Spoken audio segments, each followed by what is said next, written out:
the scientists will not go beyond what they can see and what they can prove. From the outside, that is why there is an impasse, because they deal with the world as though it exists separate and apart from themselves.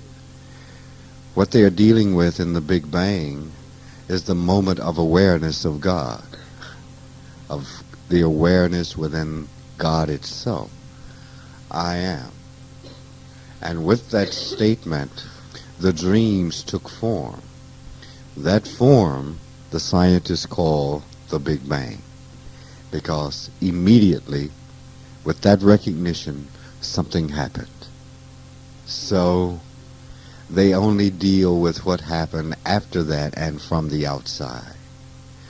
What is being said here to you is that you must go within to understand.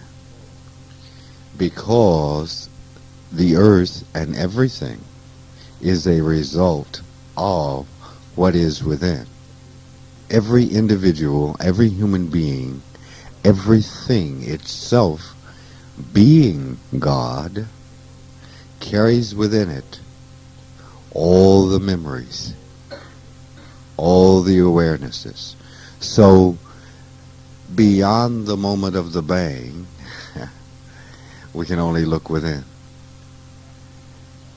Not only most scientists, but most people are not willing to do that.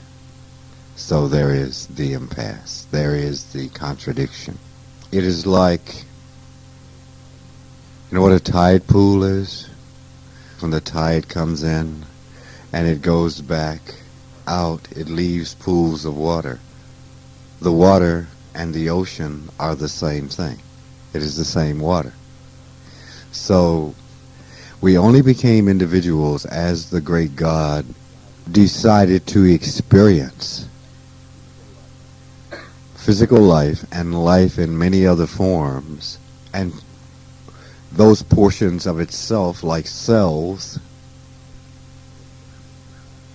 were given certain attributes to experience life in different ways and to have a sense of individualism. So in fact, we did start it as the one, and we are still the one. We're kind of like the foot of an amoeba, the pseudopod of an amoeba. The amoeba is the whole, but the pseudopod extends out and pulls the whole forward. We are still the whole, and we are still constantly creating universes that are unique to ourselves. The same as the great God. So see, there are universes within universes within universes within universes within universes within universes. Each thought of man takes on a life of its own, as we, as thoughts of God, have taken on lives of our own. So each of your thoughts becomes a unique individual, or is a unique individual that exists in a universe that is parallel to this universe. And each one of those thoughts, with its own thoughts, creates a universe that runs parallel or within the universe that you have created, that God has created, and on and on and on. This is infinity. Because there is no space, you see. So everything exists within the great mind. And the great mind is God. The great mind is us. Different parts of God having the same dream. The same kind of dream.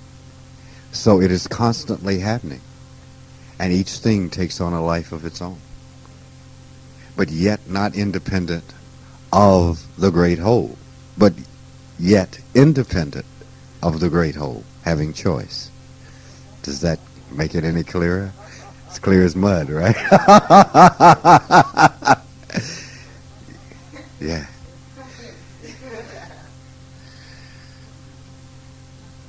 The greatest change, no, the great change that occurred within God was the birth of the Son of God, love, which made everything as it is now. Love is what keeps it together. Absolute love keeps it together. Even though we do not recognize this love as individuals. That's why we really can't be trusted to go totally off on our own, because in general, not specifically, we have not learned to re-release this love. Okay? So the love that came into the world, Christ, love, okay, that was manifested through many sons of God throughout the ages. One we call Jesus, we call Buddha and Melchizedek, and on and on and on before, to exemplify the absolute love of God in form, as an example for man to see. Each one coming in its own time frame, approximately every 2,000 years, to remind man of the absolute love. This is what has kept us from dying. This is what has kept us from killing ourselves long, long ago. This love. This unencumbered love, or what is the word? Unconditional love. Now, that set the process.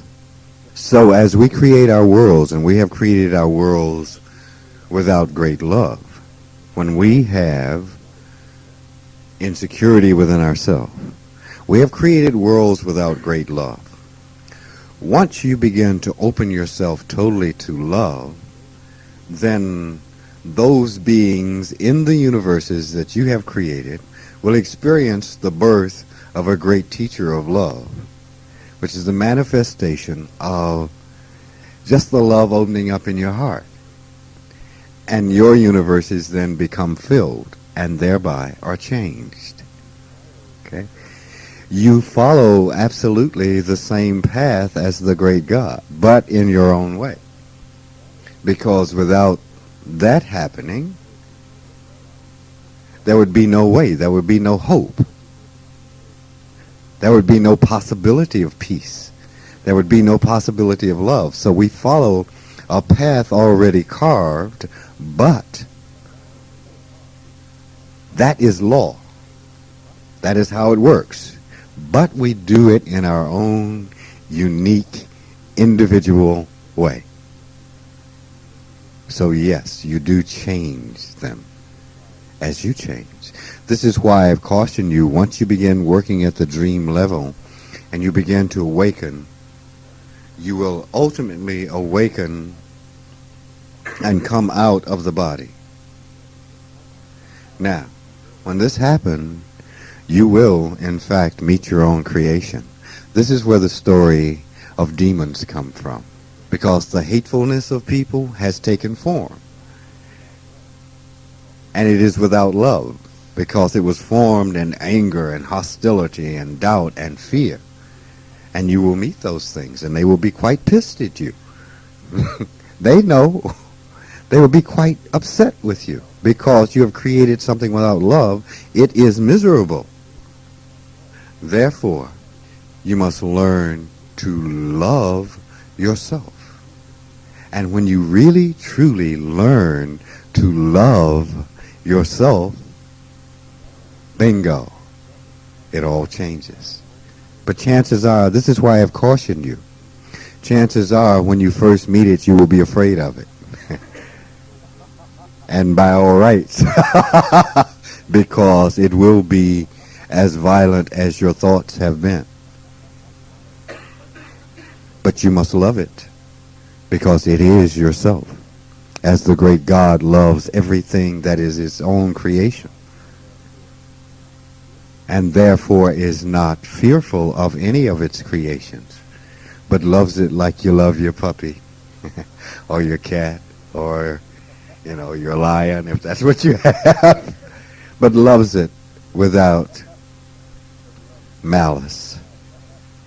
And anything that you love, you truly love, you cannot fear. It will not harm you. But that is the process. That is what it means you learn to walk the path. And it is a narrow path. Because the law is already there. Were the law not already there, there would be nowhere to go. There would be no freedom. Because of our opinions about things, we cannot see the answer. That's why you must become objective. The answer is everywhere. All one need do is look without your own bias. And when you look without your own bias, you will see it. The actions of all the people, including yourself. You see them acting a particular way. You also see them acting another way. You see them acting another way. Collectively, they exemplify certain laws. And all we need do is just look. But we'll look and judge. You cannot judge, because a part of the path is the great God itself is non-judgmental, therefore it can love everything, because that's the law. And if you truly begin, first of all, you must learn to love yourself. Truly love yourself. Whether you are doubtful, whether you are hateful, whether you're whatever, you must love yourself. You must accept it about yourself and love yourself. Then it changes by itself. The anger will change by itself. The insecurity will change by itself. But the problem is we deny it. We deny that we are this way. And one of the things I've said to you with my own awakening, I had to accept and love myself. You see, I was no different from anyone else. I was no different from the greatest murderer on this planet to the greatest love on this planet. To the greatest person, the most insecurity, I was no different. And only when I admitted it, and not deny it, admitted it, then it no longer had a hold on me because I had nothing to hide. But for all those years of my life, I had to hide my anger. I had to hide my insecurity behind absolute aggression. And I was only hurt. I was hostile. Only because I had to hide the tender spot of feeling inadequate in the world. And the way I overcame my inadequacy, if something presented you with your own inadequacy, you hit it. It'll stop if you hit it long enough. Therefore, I was violent. But when I admitted, yes, I feel inadequate, then I understood. I understood that no one on this planet is secure in the way I was looking for it. Because there is no certainty, because you create the world moment to moment. Your world and the world collectively. Therefore, it is subject to change any moment depending upon the whim of your own mind.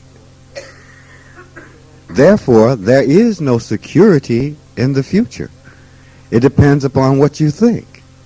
And as you think this way, it sways that way. As you think the other way, it sways the other way. It is the ebb and flow. The plus and the minus. Therefore, when I realized that no one had any more security than I did, or any less, then I became secure because we were all equal. I no longer then had to look at the world and say, well, they're better off than I am. He's better off than me. I realize he's not. And that brought about peace. Just peace. And when you're at peace, you see a whole lot of things. Because you no longer get in your way with your opinions about what is right and wrong. You now accept all actions as equal. They're just actions. They're just what people do. It's not right and wrong. We'll hear people say, we'll see something happening to someone and we'll say, that just isn't right.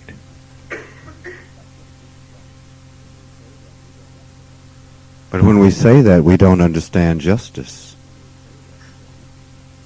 That individual, each individual, creates its own life and own moment by the way it thinks.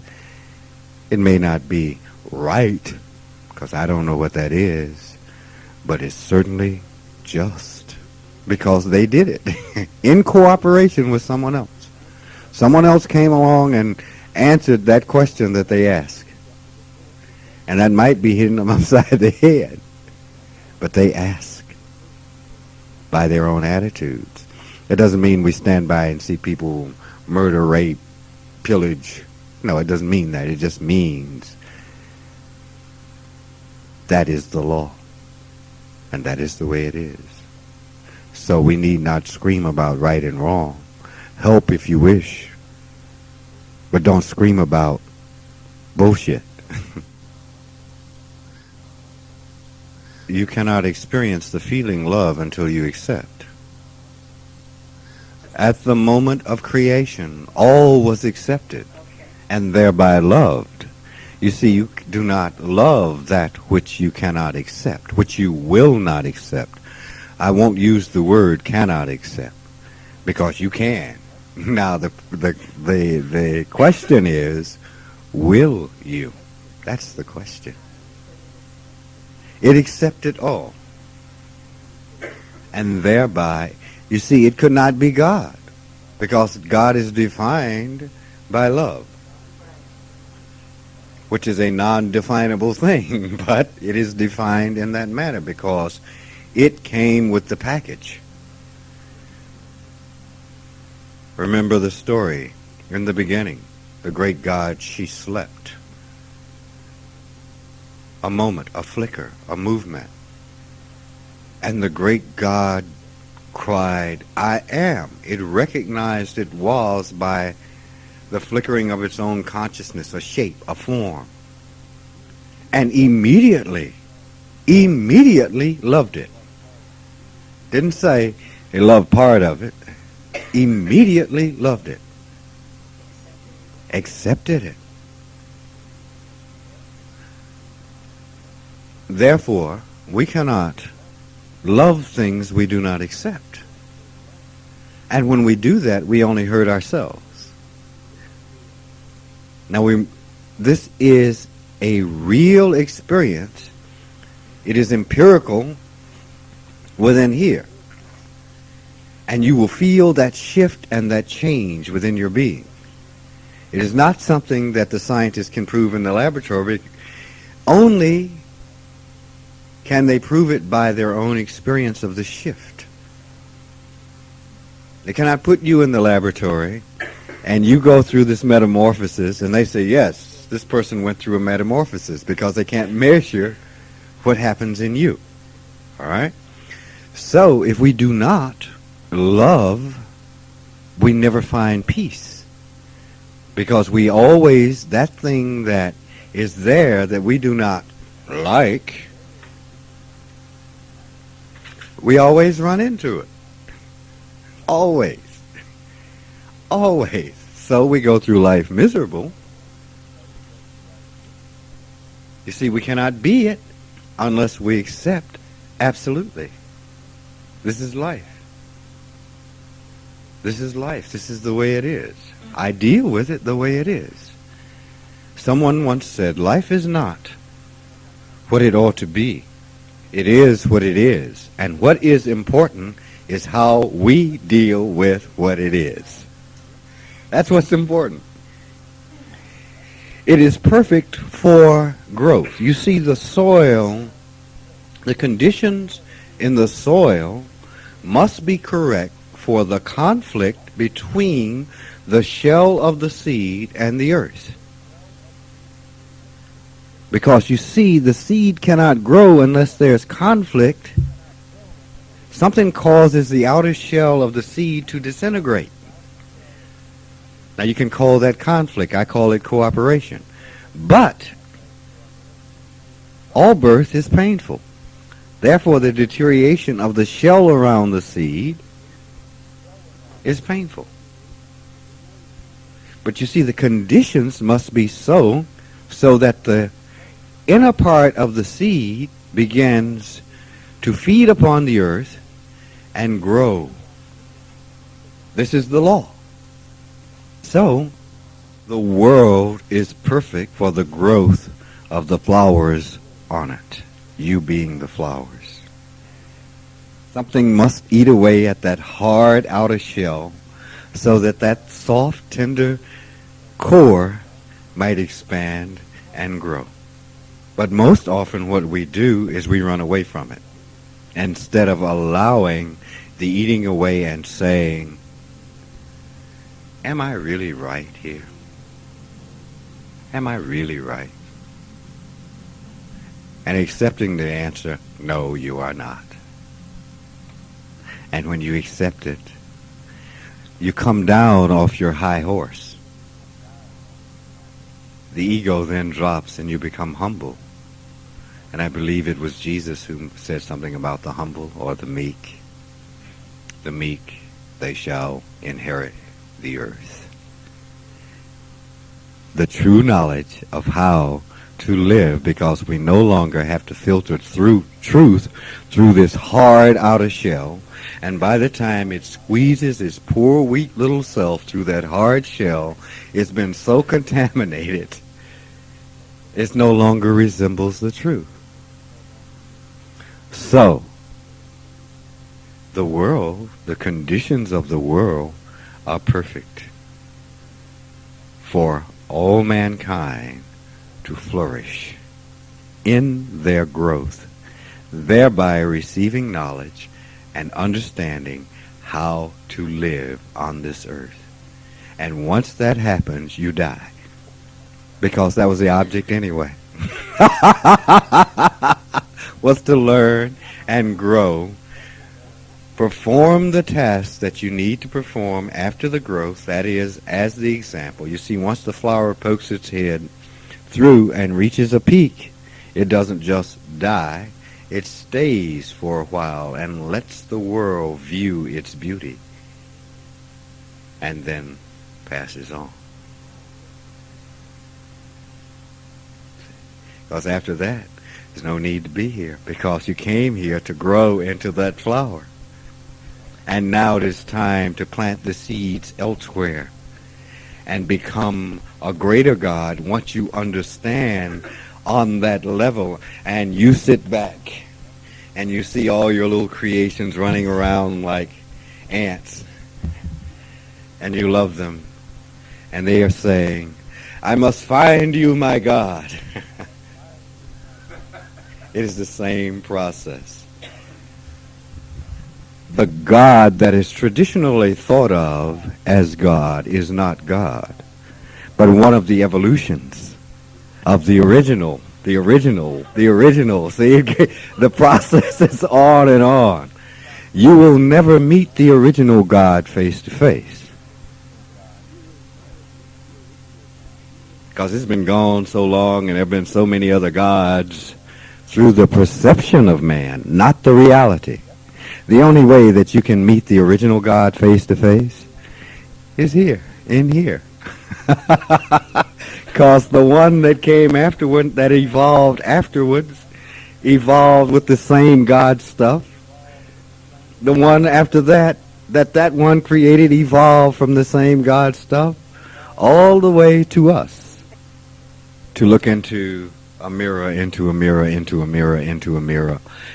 And as far as you can see infinitely, you will see the same thing. Because it is the same thing. That is the law. But the first step is to get out of your way so that you can recognize the law. That would be the first practical step. To stop assuming that you know everything so that you can now look and see. That's the first practical step. The first recognition is of law. When you take sides, you're creating a world that takes sides. But that's okay. It's okay. Because in this world, in order to keep it stable, there must be sides.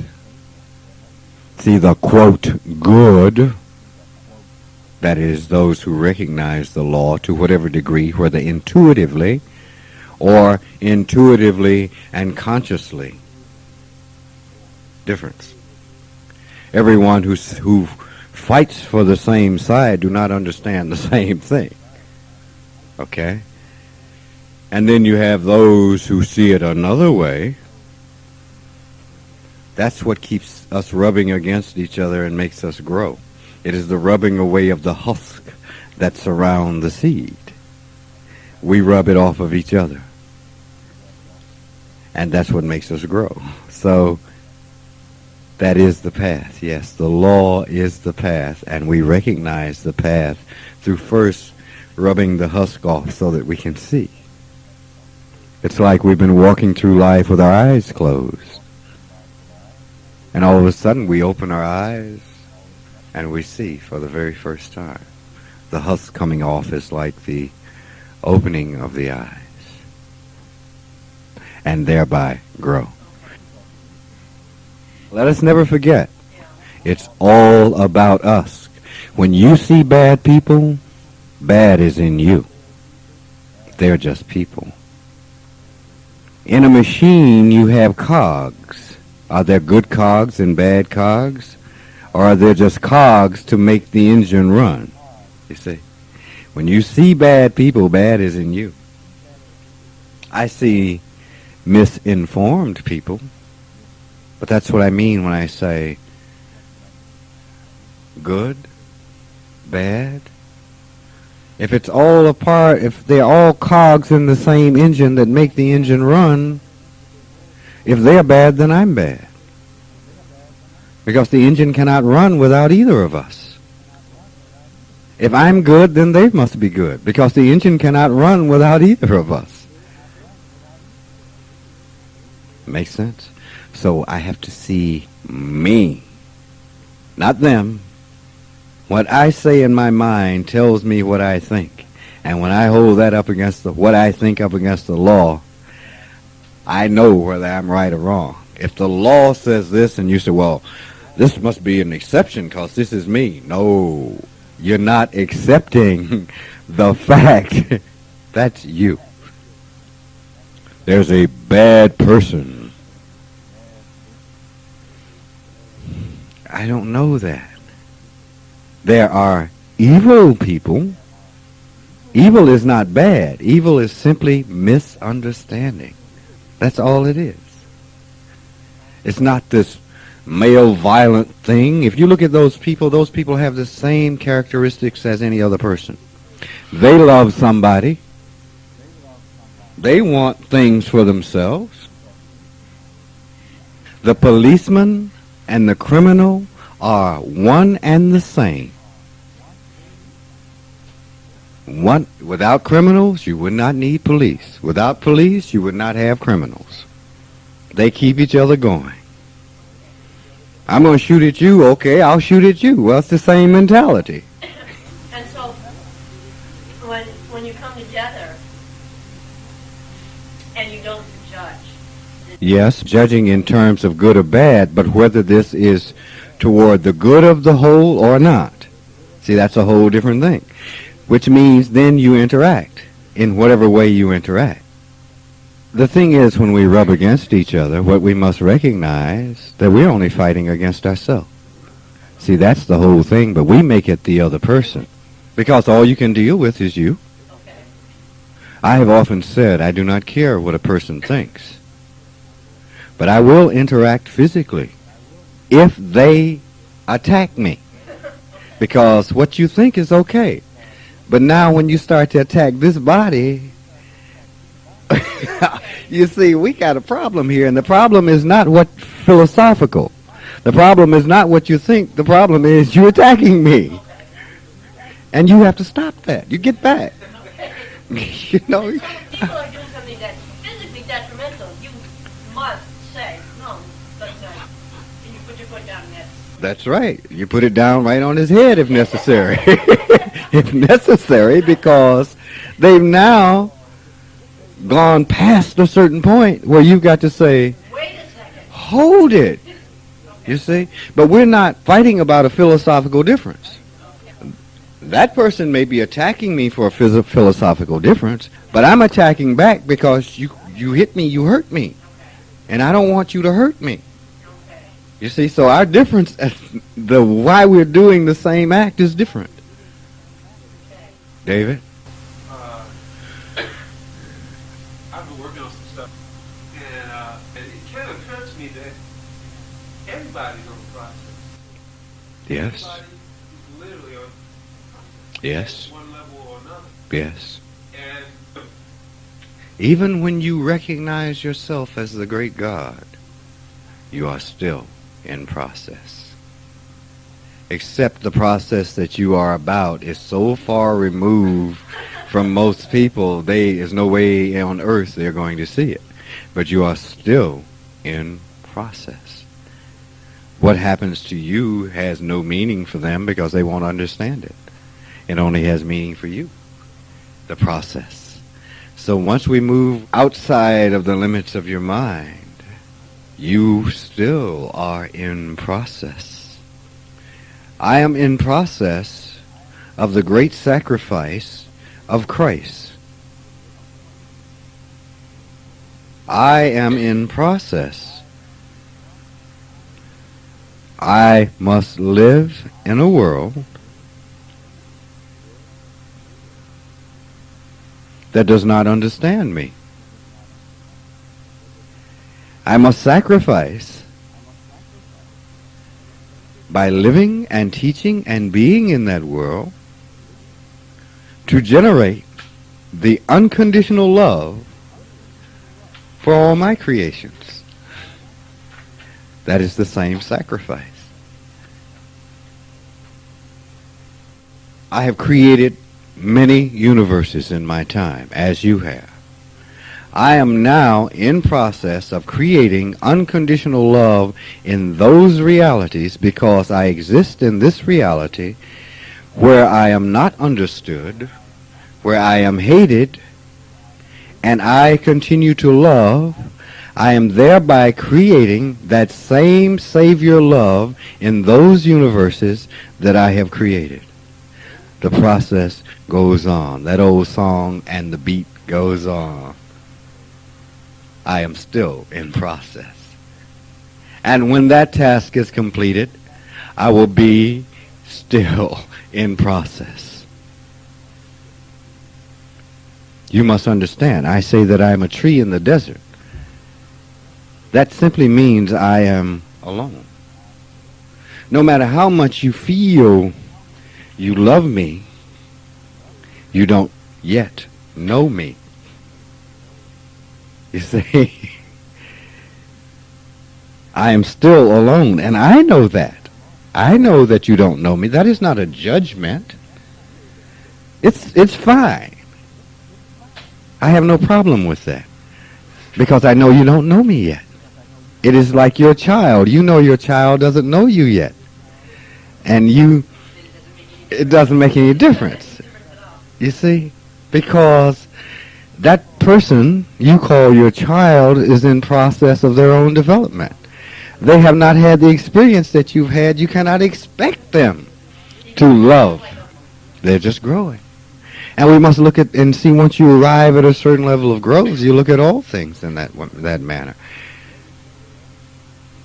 Anyone who knew me would not attack me. Anyone who truly knew me would not attack me physically, emotionally, or otherwise. But I am attacked. But that's okay. I'm alone. That's all right. It's okay. I asked for this. I asked for peace and for knowledge, and the byproduct of that piece of knowledge is being alone. Well, you get what you asked for, and that's okay. See, it has to be okay. I have gone absolutely mad. But if this is madness, it's better than the madness I had before. I'll take this one. Because of the way I felt and what I understood. If this is madness, and it is truly madness, that was more mad. Yes. This is madness only in comparison to that. Because that has these strict rules about this is this, and this is this, and this is this. I cannot profess to those strict rules anymore because I know it's all okay. That makes me mad compared to the other way. I am mad because I can deny that your race or your sex or your height or your weight or your lack of height or whatever, I can say doesn't make any difference. Therefore, I am mad compared to all those who say it does make a difference. I am mad. So I accept that madness. When I look out here, I see you. I see you. I don't know what color you are. I don't know your male or femaleness. I see it. But it is like, that would be like looking at a whisker on Mark's face and saying, this is Mark. It doesn't make any sense. No. Mark. I know Mark. I love Mark. All of his bullshit doesn't matter because that's a whisker on his face. That's not the whole face. Having awareness would be same as saying, doing, and thinking things that can't be disputed. Yes. Or someone could say somebody is 10 different things. And having awareness would say, no, that's what it is right there, period. Period. You can't dispute it. That's right. Yes. Also, I remember you a couple of years ago, you said that having awareness will merely help you after the physical death. So if Yes. it wasn't in this process at all and they died,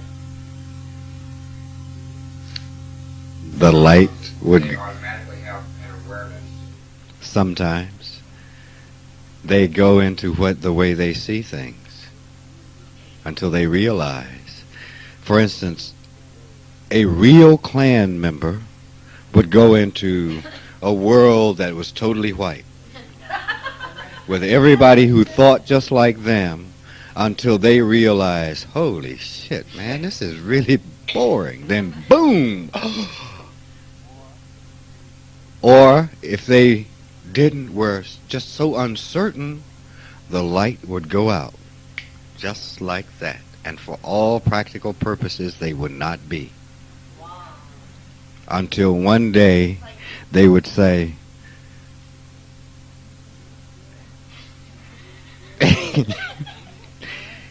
I really still am.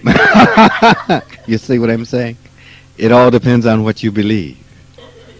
You see, eventually, hundreds of billions of quadrillions of lifetimes, ultimately, sometime, somewhere, it's going to happen. So it waits. You see, this is hell. That is hell. That is the burning in hell forever. It's not the burning of the flesh, but the burning of the spirit. Through ignorance, the continual causation or causing misery to oneself forever. Finally, see, because we all are God, finally we'll say, oops. But who knows when that will be? That could be countless millions of lifetimes. Countless millions. But ultimately, We must, because we are God. We can't be ignorant forever. It can look like forever. I have said one very important thing. There is no past and no future. It all exists right now. So I literally am not going into the past. Those worlds exist right now. And my love for the ignorance within my own self now permeates that which you call past. But it also permeates that which you call future. It also permeates that which you call now. Because there is no past and there is no future. It's all right here in parallel lines now. The great God owes us no apology. It only needed to love itself. My own are my court. My own are my helpers. My own demons that are not demons, but just furry, soft little things, kind of like a cat, that look real weird. I will give you the experience. I found myself in a place many, many years ago, and there was something strange about this place. And there was a very strange person that I trusted many, many years ago. I trusted this person, and I didn't trust many people. And they had this bag, a great big bag, and it had something in it. It looked like a sack full of cats. Because it was, yeah, you know how a bag of cats would be moving? And they said, put your hand in here. I put my hand in, and it was soft and furry like a kitten. I thought, oh, a kitten.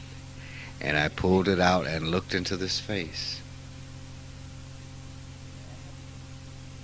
Well, TV and movie monsters don't look, they look good compared to this. But then I looked into its eyes. And it was just another living thing. My judgment of wasn't there because I truly looked. And I held it like you do a cat or a dog, and I petted it. And they have all been with me ever since as my helpers. They're just what they are. The hatred that sprung from me now was looked at clearly and cleanly and loved, and it loved me back. See, it's really that simple.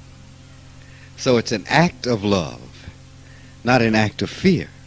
We will say, peace be with you. That don't count. It's what happens in here. When you look right at it and you look at its eyes, and you understand there's compassion, there's love. That's all it wanted in the first place, because you had created it without love. And it said, I'm going to kick your ass. Now, you made me what I am, and I do not like this. I'm going to kick your butt. It's going back to the source, in a sense, seeking what it was missing. Like we do. We go back to the source to find why we're the way we are. Okay. So move the heart to go to the home. The law, the law, the law. This is infinity. The law extends forever. It's seeking its source to gain that its source did not give it. And once the source recognizes it for what it is, you look into those eyes and you see the pain that is there, and that all it wants is to be loved, and then you just love it. And it says, Big old fangs hanging down, drool hanging from his mouth. He's just going, so come here. Wow. Oh, thanks, boss. I really appreciate that. You see, and it's all done. I have said to you over and over, there's nothing to fear except yourself.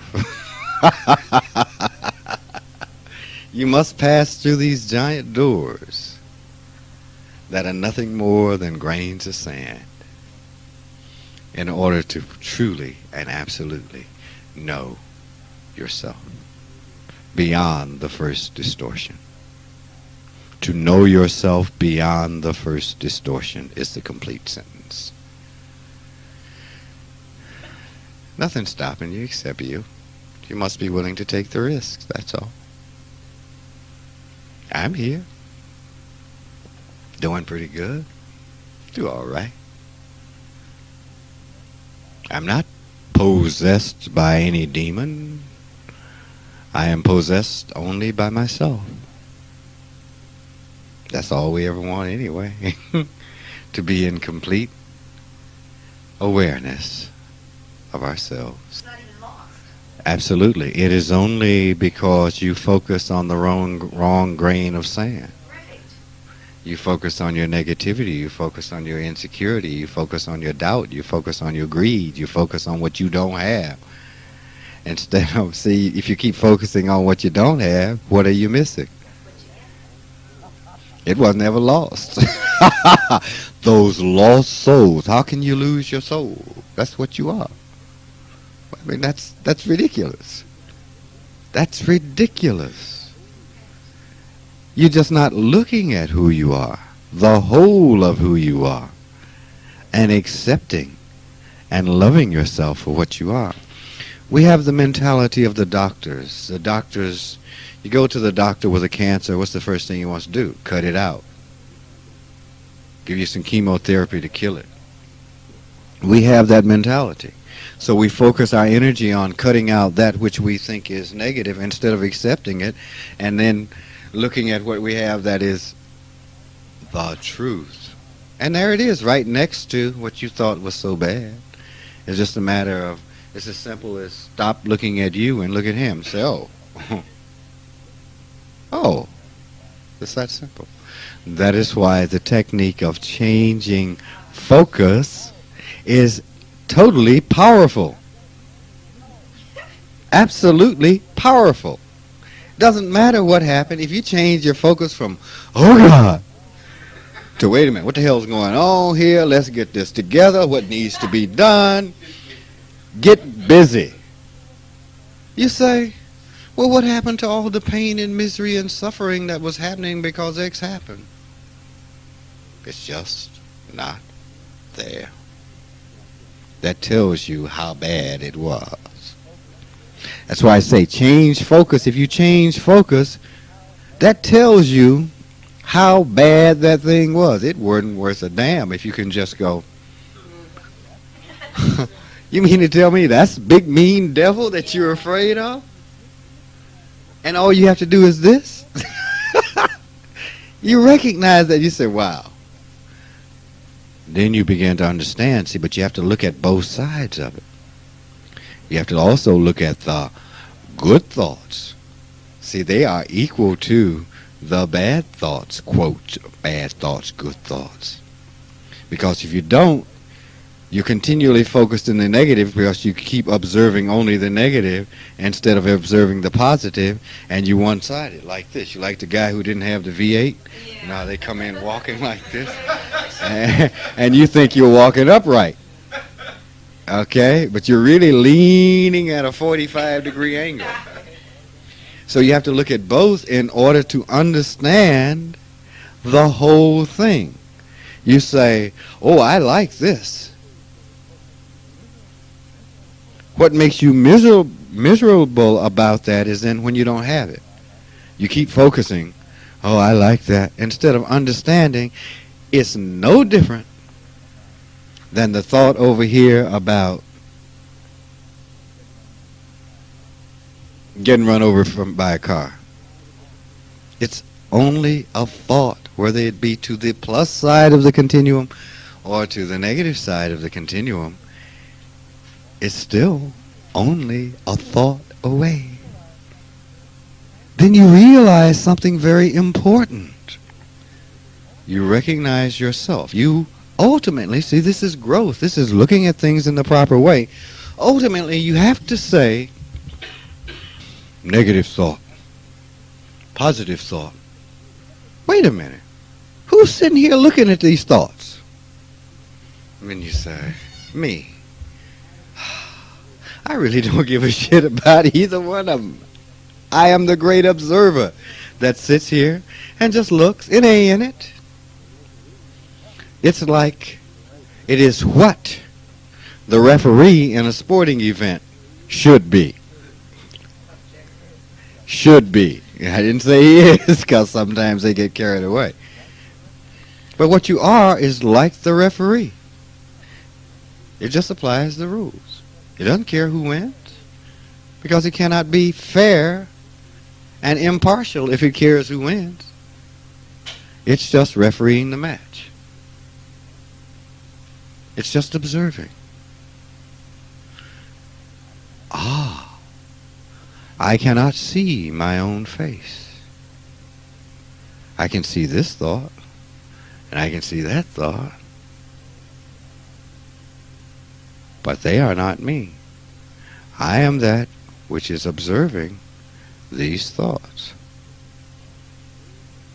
Then these thoughts, whether good or bad, have no control over me. I have control over them. I am free, because now I have a choice.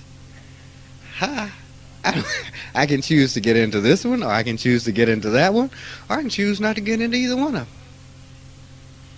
I can now choose to be, and just be.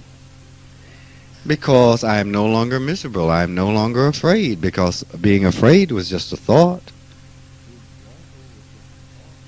Being joyful was just a thought. I am now seated firmly in the nature of my being in bliss. I am now even. I see them both for what they are and appreciate them for what they are and what they do and how they elevate mankind.